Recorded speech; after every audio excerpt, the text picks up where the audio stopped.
Hello children, welcome to the first language English class.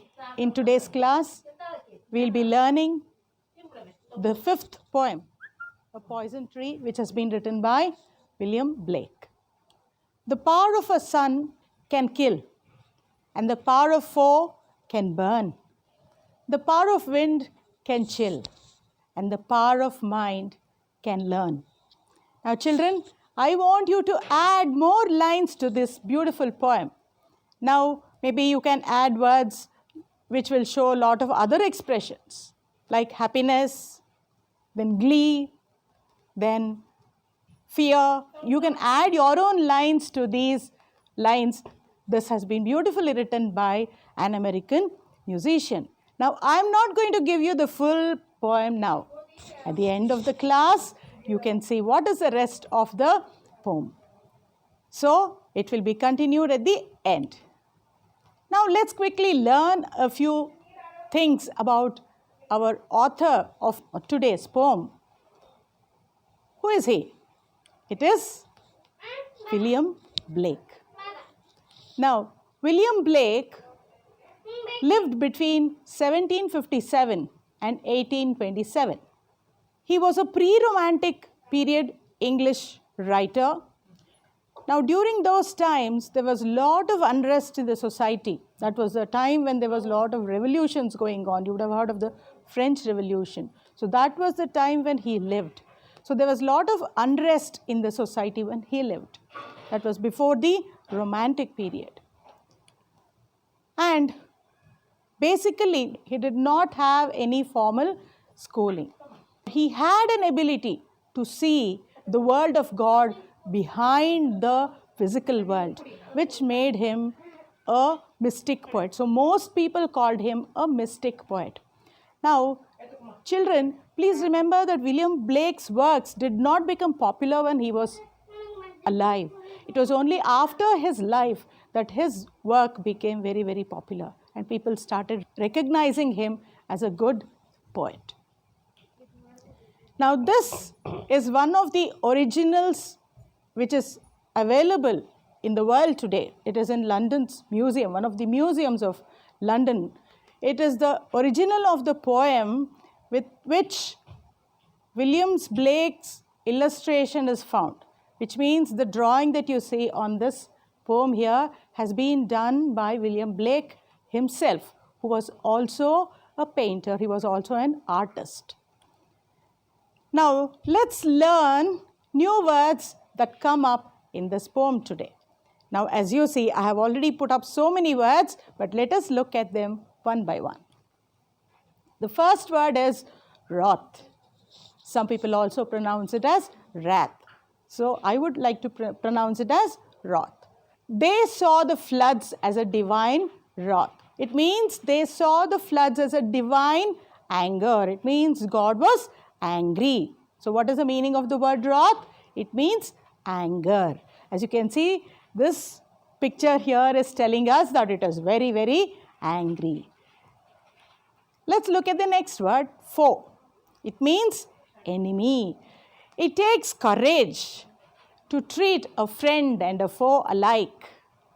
So it is very difficult for us to treat a friend as well as a foe or an enemy on the same plane. Wiles.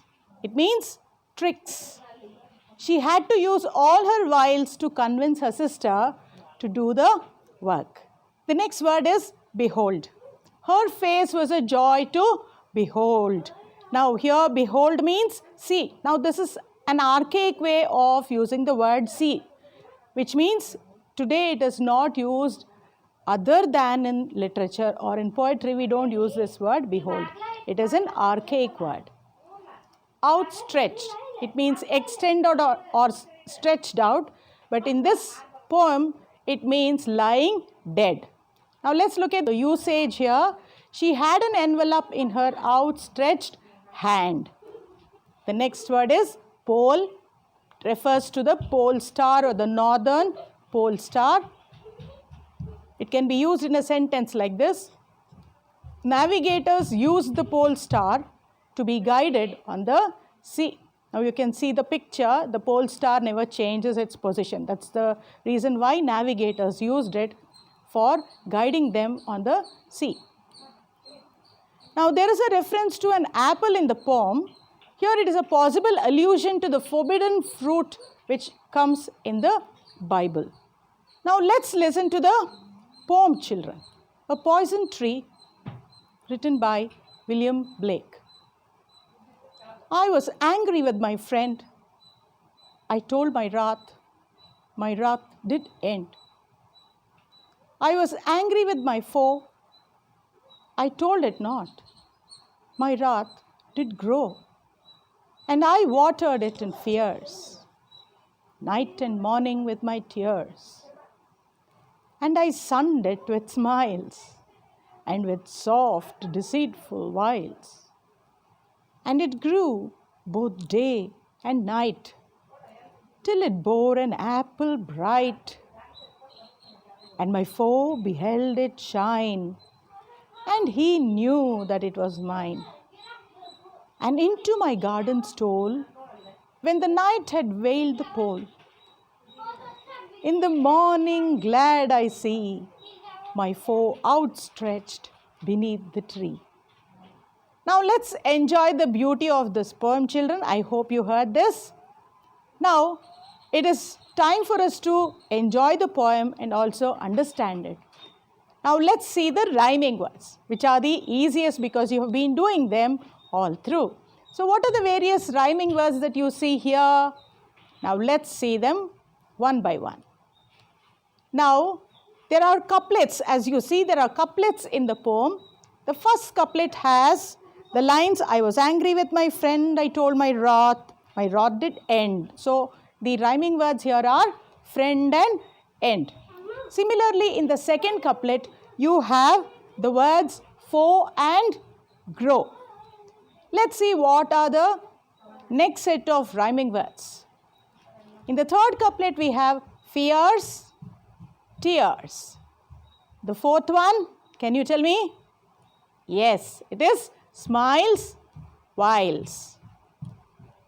The fifth one has, very good, night and bright. What about the sixth one?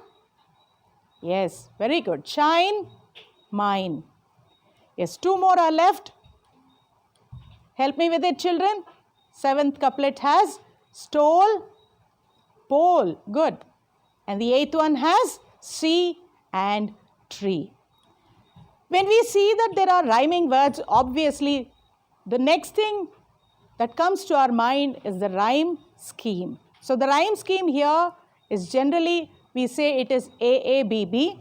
Now here we see that when we write the ABCD of the letters here next to the rhyming words, we get it as AA, BB, CC, DD, and the next four I want you to complete. So this mind map will, I think, give you a very clear picture of what are the various rhyming words and also the rhyme scheme that you find in this poem. Now let's see quickly some of the points that you have to remember here regarding this particular concept. Now the rhyme scheme here is very simple, and this simplicity of the rhyme scheme is what makes this poem to have the quality of a nursery rhyme, which means it is very, very simple for us to even remember and memorize it. Yes, children, at this point I would like to mention to you that this poem is there for memorization. You have to learn it by rote. You don't have to really struggle because of the simplicity. You will be easily able to memorize it. Now, why has the poet kept the rhyming scheme very simple? The reason is, yes, he intends to push the moral to the front or to the fore so that we concentrate more on what message he wants to give to us through this poem. Now, there are some symbols in this poem which adds to the moral implications also. So, the simplicity and these symbols help us to learn the moral behind this poem. So, let's see one by one what are the symbols that Blake has used here. He has used the garden as a symbol. Now what is it going to show to us? It represents the speaker's mind. Yes. Here, children, these lines, for example, here it says, I watered it in fierce night and morning, these lines, along with it, and into my garden stole, which comes in the last stanza. These tell us that garden has been a symbol. Now this represents the speaker's mind, and though this garden seems to be protected, the speaker here in the poem is able to attract the enemy into his mind in the last stanza. Now what is the next symbol that he is using? He is using tree as a symbol. So through the stanzas, the poet is talking about this tree. Now what does it symbolize? It is a representation of the speaker's anger. So he has been growing this anger in him, which has grown into a huge tree. He has seeded it, and then it has grown into a huge tree, even giving rise to an apple. Now this alludes to the tree of knowledge mentioned in the Bible. Now just like how the apple is a reference to the allusion in the Bible, here also the tree refers to the tree of knowledge, which is alluded, which is mentioned in the Bible. Now here is a third symbol. What is this, children? A beautiful, bright, red apple. Tasty, isn't it? Sweet, isn't it? Yes, but be careful. Here the poet is not giving you a sweet apple. It is bright and attractive for sure, but it is a poisonous fruit in this poem. What does the poet intend to do with it? He intends to kill his foe. Now there is another school of thought which thinks of these symbols like this. Yes, the garden is Blake's mind, right? What does the tree stand for? The tree here stands for Blake's knowledge. That is what they say. That in the Blake's mind, there was lot of beautiful and creative knowledge present that came out as a fruit. The red and beautiful apple refers to Blake's works. Here it is an allusion, again, alludes to the concept that Blake's knowledge was being stolen by somebody, and that is how through the lines of the poem, when you read some of the lines, you can make out that he was angry probably with someone who was stealing his own knowledge, and they were using his own work, and at the end of it, when they happened to come out into the open, and when the society came out to know the person who was plagiarizing his work had outstretched in the society, Blake was happy. So this is one school of thought which thinks that this poem has been written by Blake indirectly targeting those people who were stealing his own work. Now let's move to the literal meaning of the text which you have to focus on. Now let's see another poetic device, that is the figure of speech. What are the figures of speech that come in this poem here? The first one is alliteration. So what is alliteration? Yes, as you have already studied this, I will quickly move through the definition of this and then we will see some of the examples. They are consonant sounds that appear at the beginning of closely placed words. Children, please be alert. You have to identify the consonant sounds that appear at the beginning of closely placed words. So now the example, the words that have these consonantal sounds in the beginning, wrath and wrath. So sund, smiles, bore, bright. So all these appear in the beginning of the words, and these words are closely placed in a sentence. So this is how we can actually make out the alliteration. Now moving on, we have another figure of speech, the consonants. Now what is consonants then? Now it is the repetition of consonant sounds appearing elsewhere in closely placed words, which means it is not only in the beginning. If it is in the beginning, it is alliteration. If it is elsewhere in the word, then refer to it as consonants. I was angry with my friend. So you can see those words which are highlighted, which are put in bold, are the words which have these consonant words, and you see their placement. It need not be only in the beginning, it is almost even to the end. So in the friend, told, did, end. So you have the consonantal sound D there. So this is how we can identify the consonants. So henceforth, wherever you come across such figures of speech, please identify them, children. Now there is another important concept which Blake wants to put through. He has made beautiful use of extended metaphor. Now what is this extended metaphor and what is this idea of extended metaphor that Blake has brought in here? Yes, he has brought in the concept of the growth of the tree. So he says, my wrath did grow. That's what he says in the beginning. In the first stanza he says.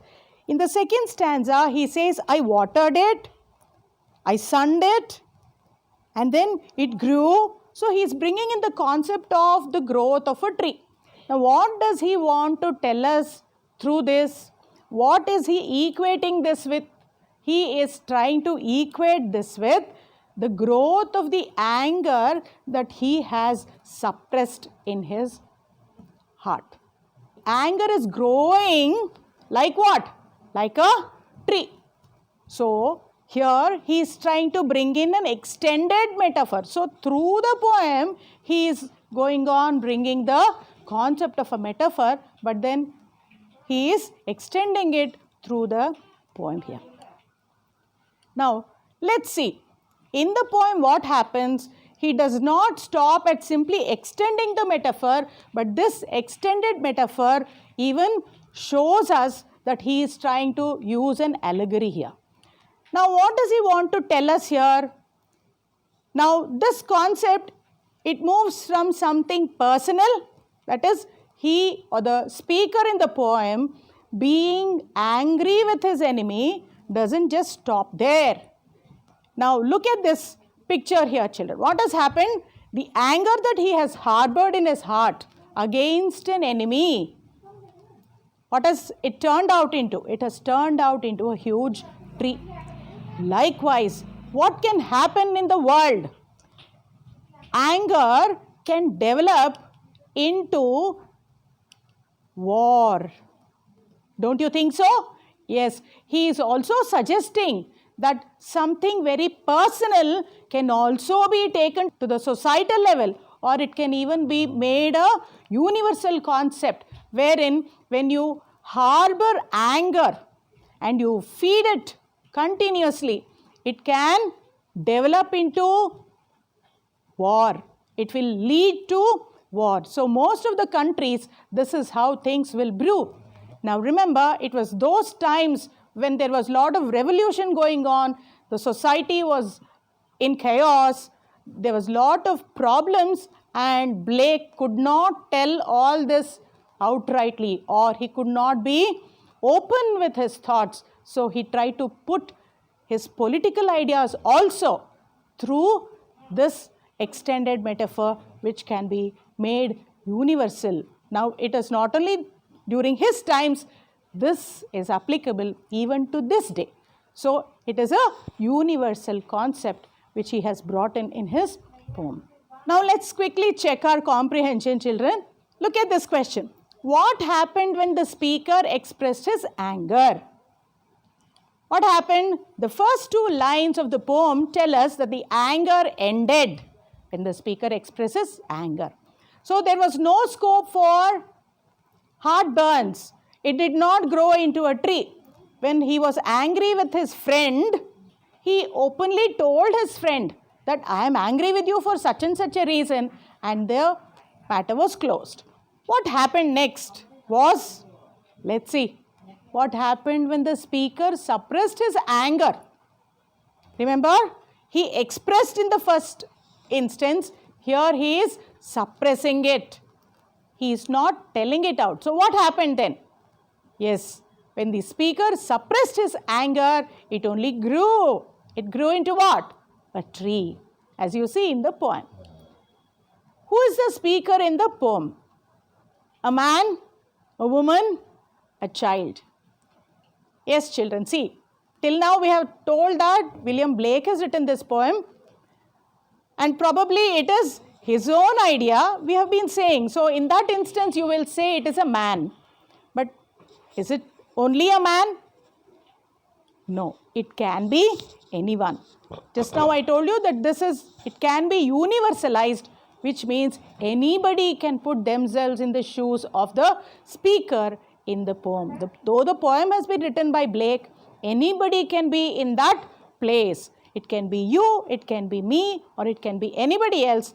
If we put ourselves in that place, if we are expressive of our anger, there will be no problem. But if we suppress our anger, all of us will have a tree and an apple tree, a poisonous apple tree in our minds. So that is what Blake wants to tell us here.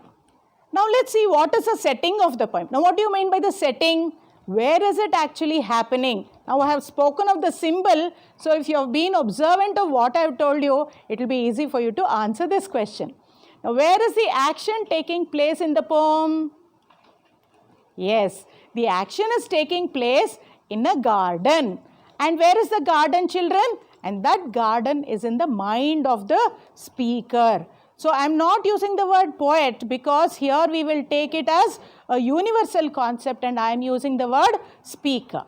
What does the speaker see in the morning? This comes in the last stanza. What did he see? Who was there? Outstretched. Yes, the speaker sees his foe lying dead below the apple tree. Now why was he lying dead below the apple tree? Can you guess? What had he done? What had the foe done? He had eaten the poisonous apple. That's why he was lying dead there. The two contrasting ideas projected in the poem are, what are the two ideas that have been projected, children? I suppose till now I have explained to you. Yes, come on, let's see. The speaker is angry with his friend. Yes, the speaker is angry in one instance with his friend. So in the other, the speaker is angry with his foe. So he is angry with the foe. Now let's see what is the idea going to take us further into. The speaker reveals his anger to his friend. So the speaker is angry and he has told his friend. In the second instance, he has concealed his anger from his foe. What has happened in the first instance? The problem is resolved. In the next instance, the problem grows. So here you can see the chain of actions, reactions. Speaker angry, he reveals to his friend, problem resolved. In the next instance, speaker is angry but conceals the anger and problem grows. So these are the two contrasting ideas that are projected in the poem by the poet. So now let's quickly recapitulate. This poem tells us the effect of suppressed feelings. So if we harbor ill feelings in our heart, what will happen? This is what is told. The poet is angry with his friend and he talks about it with him, and his anger ends. In the second instance, the poet is angry with his enemy and he doesn't express it. So what happens? His anger goes on growing. So every time the poet thinks out of fear or with anguish about his enemy, his anger grows. When he smiles in front of the enemy, just because he is afraid to show his anger and keeps plotting against him, his anger grows all the more. The anger grows to such an extent that it becomes an apple tree in the poet's garden. Where is the garden? In the poet's mind. Now remember, the bright red attractive fruit that is growing, it has grown out of bitterness. So it is very poisonous. The enemy sees this beautiful bright apple one day. He knows that it belongs to the poet. What does he do? He deliberately comes at night when the night sky is cloudy, when the moon is actually not seen or there is no light, and he steals it. He steals the apple. The enemy dies upon eating the apple. The poet is glad, he is happy to see this sight, that his enemy is lying dead under the tree. Now, but the poison tree has remained in the mind of the poet. So what has happened to the poet's mind? It has killed him too spiritually. He is also dead spiritually because he has harbored so much of bitterness in his mind that henceforth whatever he sees, he has a poison tree. So obviously he cannot remain a calm and peaceful person. So any ill quality, what will it do? It will not only harm the other person, but it will harm the person who is having it in the first instance. So remember children, this is the moral message that Blake wants to give us, that do not harbor any kind of an ill feeling. Now here is the home assignment for you. I hope you will do it, children. Come on, you need to complete the summary by filling the gaps. I shall read it slowly for you. Please write it down. Are you ready? Yes. Shall I start? Good, start. Once the poet was angry with his friend. He expressed his dash and it ended. They became friendly. But when he grew angry with his foe, he dashed it and allowed his anger to grow. Day and night he watered it with his tears, allowing it to grow. He dashed his foe with false smiles and cunning tricks. The tree kept growing and yielded a bright red apple, which dashed his foe to eating it stealthily during the night.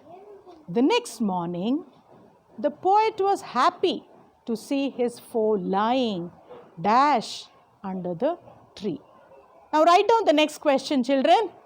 The one who dies at the end of the poem is the speaker's foe, the speaker himself, or both the speaker and his foe. I want you to use your critical analysis. Now if you think it's only the speaker's foe, write why. If you think it's the speaker, write why. If you think it's both the speaker and his foe, give your reasons for that too, children. Now here is a set of phrases with its meanings. You have to match them. The first one is sunned it with smiles. The second phrase is watered it in fears. The third one is deceitful wiles. Fourth one, veiled the pole. Now here are the meanings which you have to match with them. Do it. Cunning tricks, cloudy night, hiding anger behind a pleased expression, scared of consequences. I hope you will be able to do this, children. Now here is the full poem which has been written by our American musician. Now I shall read it to you. We shall end it on a positive note, but I want you to try and extend the middle lines of this poem and try to enjoy writing a poem. The power of a sun can kill and the power of foe can burn. The power of wind can chill and the power of mind can learn. The power of anger can rage inside until it tears you apart. But the power of a smile, especially yours, can heal a frozen heart. So children, keep smiling while you learn, and thank you for being patient listeners. Take care, children. Bye.